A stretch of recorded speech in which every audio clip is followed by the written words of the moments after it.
Did you want to? I'd like to see what you see in my videos. Let me pull up the videos. There is a comment on here.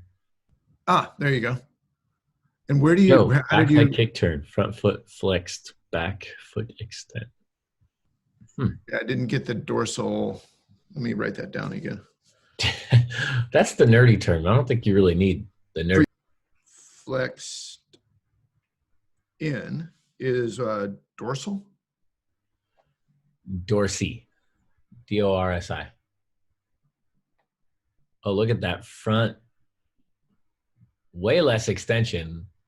I mean, the kick turns under rotated probably as a byproduct of not having your lower body and the lead leg extension anymore. So you just have to, you know, if you're going to try to get to that point, you're going to want to get the shoulders maybe a little more active in the release. So just meaning a little more rotation.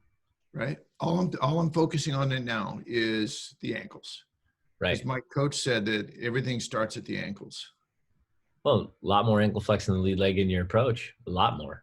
Is okay. So I wouldn't call it even yet between the two, but that's okay. I don't think it necessarily should be. I was deliberately over flexing, under flexing, and then even flexing on the. Look at how much range of motion you have available. So that was a nice change. You know, keeping that lead ankle flexed is actually, you know, doing something for your overall freedom of movement, which is really cool.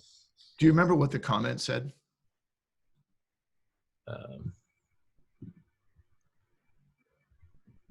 Backside kick turn, front foot flexed. Yep. Back so I was putting my weight forward, which is what I can see you triggering it right there. You get more cognizant of it as you approach the tranny. Look at your shoulders still blocking the hips. Can you see that? So you blocking my what? No, I didn't. Here. So by flexing the ankle, you've also sort of stopped with a continuous fluid rotation of the shoulders, which is why your kick turns are under rotated, just so you know. And I don't know what that means, what you said. What's that? I don't understand what that means. What you just said. Watch. You're about to. Okay, watch your shoulders. There's the little bit of rotations, very subtle, almost non-existent. They're just sort of staying there. Now watch your hips and board come around, and watch your shoulder pull back. Oh, okay. So it looks tentative, like my lower body's pointing forward, but my shoulders are holding them back. Yeah, you're counter rotating, meaning your shoulders are rotating the opposite direction of your hips and legs and all those things that, you know, your board, which is blocking. So your shoulders right now are creating tension in your mid spine, which is blocking the rotation of the hips, which is causing you to under rotate the turn. See, we land right there. Yeah, there we go. Look now, my left elbow is holding way back. And there's your reach too of the front leg. So the more you block the turn with your shoulders, the more likely you are to try to get that nose down and, you know, around in the kick turn with the lead leg. Does that make sense? Right. So let me stop here and express my understanding of it. Okay. I was trying to keep my front ankle flexed, which is known as dorsey. So I was trying to do a dorsey flex on my front foot. And because my shoulders were counter rotating, they weren't going with the turn, I had to plantar flex my front foot to compensate for that. You sound like a fifth grader learning how to use words in a sentence. I love it. Yes. Awesome. That's exactly right. So so this is bad, right? Well, so this is not as effective as you could be, or as smooth as you have stated you want to be. So not bad. Skating is never bad. I'm okay with judgments. Humans, that's the thing about humans can judge. So this is not what I want. This is bad. All right. So let's call this the opposite of what you want. Now, if you want to get past this, notice my little move there. If you want to get past this, it's going to require some fluid rotation of the shoulders. And when you pick up the nose, you have to imagine that the hips never catch the shoulders. So if you envision that line, right, that goes. What do you mean by catch? Okay, look, we got a line of the hips here, something like that. Right. We got a line of the shoulders. They're basically parallel, right? Now, when you move forward in this, turn off annotate here for a second.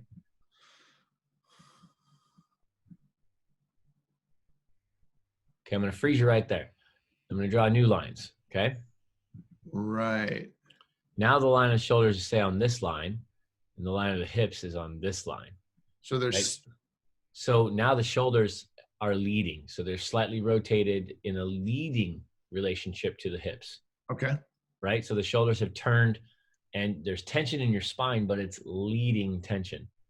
So the hips are going to follow. As soon as you pick up the nose of that board, right, which is about to happen, the hips are going to race to catch up to the shoulders. They're going to pass it actually. Well, not necessarily, but in this case, yes. In this video, yes, Right. they do pass. To pass your shoulders, your hips have to be activated through, you know, muscle tension. So through the legs, through the core muscles, the core, all those things have to be firing, right, for the hips to go past your shoulders. And your shoulders also have to have active tension against it. So why wouldn't the shoulders just go with it? Why don't the shoulders just stay connected and just stay right where they are, right there, leading the shoulders, right? So that when you rotate that line of the shoulders, can you see my cursor, by the way? Yeah, I can see it fine. Okay, perfect. So the cursor is a great little move. So this line here versus this line here, why wouldn't the shoulders just stay here as soon as you pick up the nose? And that's because there's something happening. The shoulders have stopped moving. So when I told you earlier that your shoulders are pretty quiet, they rotate just a tiny bit, they do. And then they completely stop rotating. And so your lower body makes up for the lack of rotation. So your lower body goes, all right, to get this thing around, you know, in your brain, you know exactly what you have to do. You got to get the board around. So you start forcing it around with the lower body. If you learn timing in your release from shoulder rotation to release of the nose, right? So what are the shoulders doing when the nose picks up and releases? That's when you learn how to connect your shoulders into a lead follow relationship with the hips. Now, what that is to say is if I back up here and you just look at me sitting in my chair here, okay? Let's say right here I'm wound up, right? I've got tension going, you know, my spine has twisted that way. Now, before I release, I've got to get my shoulders. Here's neutral, here's the middle. Let's like say let's call that basically parallel to your board. Mm-hmm. And then I've got to get my shoulders in the lead, so past my board, right? But when I pick up, my shoulders still have to be moving. So when my nose releases, which will cause the hips to release too, my shoulders need to be in the lead of my hips and they need to be actively rotating as I pick up. Does that make sense? It does. So initially my intention in doing this turn was to have my front foot flexed a lot. Yes. Because my shoulders didn't rotate, I had to overcompensate with my front foot and I extended the ankle. Exactly. And the place where I'd probably, if I were, you know, well, I'm coaching you. So if I were you, if I were the skater, place where I'd focus the most on having the lead ankle flexed is, yeah, right where you have it. You know, I'd focus on, can you get both ankles flexed evenly right here? Is that even possible? Because you're not doing it. You see that? My back foot is still flexed more. You can see the angle of the leg. It's fun to draw these little lines because they're so telling, right? But I just go here, draw that line, and then draw a line on the back of this calf. I mean, you can really see. Now, obviously, that's an exaggeration because, you know, let's do it again. We use the back of the calves. That's even better. We'll use the same reference point. Let's go with our line. As soon as I turn, you're going to have to move to the front. But by even then, you have the same reference point. All right, go. Basically the same reference point. You can see the difference in those angles, right? Oh, this is awesome. That tells you that your hips are rotated open because natural tendencies, habits, right? You want to change your style, then you got to release from your style. You got to break free from it, right? So, and again, this is not bad skateboarding. This is fine. You're stable, you're balanced, but you just blocked. You know, you don't have access to these other movements that you may want and you may need. Like, honestly, you just may need them. And so you're not the natural, like, super fluid skater. So what? If you want to become, you know, more fluid, like you've asked, then you have to discipline yourself to get free. I mean, your back angles flex so much. Look at your back heel, right? If I draw a little line right here, Look at your back heel up off your board. You're so flexed in the back ankle, your back heel's coming up off the board. That's interesting. So in order to have equal flex, I can both extend my back ankle as well as flexing my front ankle more. So well, the you could. Well, but what I would think of here is I'd think, all right, I'm going to relax my foot so I have more contact across the whole board with my back foot. That would be the extension that you're talking about. But I wouldn't think about pushing down. When you think about extending the ankle, you might start thinking about pushing on the ball of your foot. We don't need that, right? Now, part of the reason why your heel's coming up off the ground is because you're used to pushing with that back foot more than lifting with the lead knee, so it's an extension retraction combination to do a kick turn where the lead knee sucks up and the back leg extends down. The back foot is pushed down. But this is just a really telling spot. And I bet if I back it up, it's not that much different. Let's get back into it. Where were we at? Right about there, somewhere in here. That might be a different one. Yeah, it's a different one. Let's go forward. It might be this one. Boom, I found it. All right, so we're on this one. All right. Just watch the back heel. That back heel's up the entire time. That's just how you're standing on your skateboard. Do you recognize that? Yes, I can feel it. I mean, that's not a very relaxed place. That's a lot of flex in the ankle, meaning your ankle is flexed probably about as far as it can. And your hips are rotated and your right shoulder's, tipped in, and your upper body's, from the hips. You got this relationship. This is, draw some more lines for you. So let's call this like somewhere in here, your spine. Get kind of this relationship going on, right? Something like that. So on this leg, and then this leg is not, the other leg is not tipped nearly, the other knee is not bent as much. It's not, the lower leg is not tipped. Like we have this angle here. You can really see interject that. Here? Yeah, go right ahead. I'm just showing you. I'm writing down my homework for today. And so a homework that we want to be able to do is this picture, my approach. We want to show that my ankles are flexed the same, and then my shoulders are also in alignment.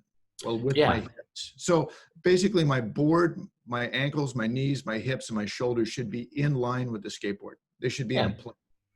So look at it this way. I was actually having this talk with a bunch of snowboarders just yesterday. With alignment, it's all about having no twisting tension until you want it. Mm-hmm. So if you rotate your hips even a little bit, that's going to create, through rotation of the hips, right? You might have some tension in your spine. You're going to have a little tension in your knees. You're definitely here. I know there's tension in your right ankle. I mean, look at it. That thing is so bent. There's no way you're not feeling tension. And some of that tension is torque, right? If you look at my hand, some of that tension is twisting the joint, the ankle joint. There's some of that, but you're also getting tension from flexing to the point of, limitation in your back ankle. So we want freedom of movement there. I mean, in an ideal world, let's just call this ideal world. You're not gripped. You're not locked in anywhere. There's no twisting tension. Twisting tension is bad for your joints. Now you got to use it. It's a part of skateboarding, period. But it doesn't mean you want to skate that way all the time. Because now think about it. If you're twisting, let's just say you're cruising down, a straight patch of concrete just to cruise. You're constantly slightly twisted. That means you're putting a lot more stress and strain on the joints of your back leg than you need to. And your front leg gets a free pass, so to speak. So let's even it out. Let's figure out how to adjust, weight towards the tail differently, because you can. Let's not be accidentally on the back foot, which is what this is. This is a habitual thing where you're on the back foot just because, hey, that's how I do stuff. And again, it goes right back to style. Now, you're not alone. A lot of the best skaters on earth, if you watch their videos, are going to have some of this in it. And I would say that the ones who, transcend, style, so to speak, they're just that good. And you're like, whoa, that looks amazing. It's because even though they stand here, they know how to compensate for it really well. And they can also move beyond it when they choose to. They're not stuck there. They're just standing there because that's what feels comfortable to them. And when they want to, though, they can stand in some other position. They can skate switch, for example. So not only can they skate the way you're skating right now, but if they were skating switch, their switch stance would look like just as natural and probably have some openness to it. So keep that in mind. It's a freedom of movement thing that we're going for. So yes, for your homework, let's get the ankles and knees flexed evenly. So start static. Just stand static and find your position. Go up on the deck of your ramp, hold on to the railing, face the railing and stand there until you get it and just find it, and then, let go of the railing if you don't need it because it's ideal, and just play around with open, close, rotate your hips and shoulders a little bit, and then find the middle, and then look at your ankles and go, all right, well, my ankles are even, or if they're not, take it a step further. Now extend one ankle, flex the other, and then reverse, flex the other, extend the other. And do that until you can find a relative sensation of what the middle is. Because you need a sensation. Because you're not going to see this as you skate. I mean, you can look down and go, is my lead ankle bent? Great. You can look down at both your ankles and say, does that look even? Okay, go ahead. Do that for a split second. Just, don't stare at them. But you're better off finding a sensation of what it is. A good way for you to do this might be to just start lower on your bank, so you're not going to hit coping, and just pump straight back and forth a little bit.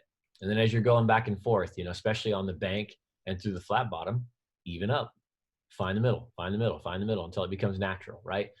And then try this, rotate the opposite way, but just pump back and forth. So right now you're open, try pumping closed like you're a switch skater. See if you can do that. Play with that until you get a feel for it. And because it's not going to feel right. You're going to be like, oh, this is awful. Because it's not your habit. You've conditioned your muscles and your brain to be connected to this thing, which is why it's really hard to let go of it. All right, we got it. Okay, so cool. Today's, I wrote down what you just told me to do. So I'll have videos of that tomorrow. Well, I want more video. I'm going to be demanding here. I want you to freely rotate your shoulders as you pump back and forth. On fakie, you mean? I want you to pump back and forth on your ramp. Yeah. And as you're going straight, not in the tranny, okay, necessarily, but in the flat bottom, on the bank, because where it's easy, I want you to rotate your shoulders slow, like this. I want to see you in control while still going straight. Be free to rotate your upper spine, separate from your hips. So if you're looking at me on screen here. Let me, you didn't answer that question. Am I supposed to be doing this while I'm doing fakies or what? Oh yeah, going both ways. Back and forth. At doing fakies or kick turns? Oh, I said pumping, straight back and forth. So no kick turns. Got it. Right. All right. And as you go across, let's see if you can rotate smoothly to a complete closed and open position one time in each pass. Now this is rotating just the upper body, right? Just the upper body, free of the hips. And you're going to find that's really hard. It's really hard to do it. If you stood up right now and did it, you'd find that the second you start to turn your shoulders, that your hips want to turn too, which causes your ankles to change. Think about that. Okay. Ankles, knees are connected to the alignment of the hips. I'm not talking about hip sockets flexing, like that's part of it, yes, but we're focused on, what the lower legs do relative to the alignment of the hips. So if the shoulders move and that moves the hips, then that automatically means that something's happened in the knees and ankles. Okay. That connection coming together. Oh yeah.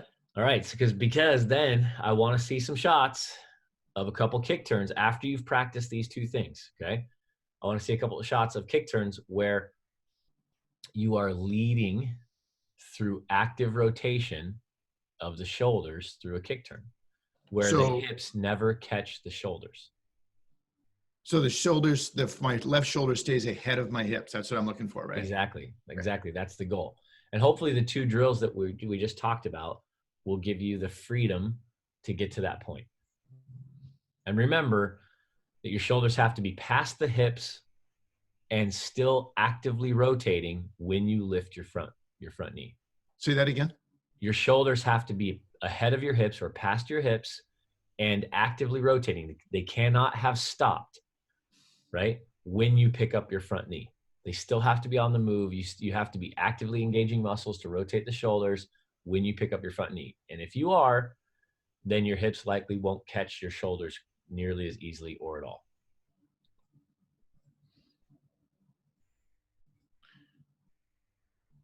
Also, that will probably feel kind of strange to you. So keep that in mind. It's like just overall, there might be some awkwardness to it. It might feel like you're over rotating, even if you don't. Right on. It'll be a new feeling. Thanks, Chris. To learn more about how to skateboard and how to teach or coach skateboarding, or to find a coach, visit United States Skateboard Education Association at www.ussea.us.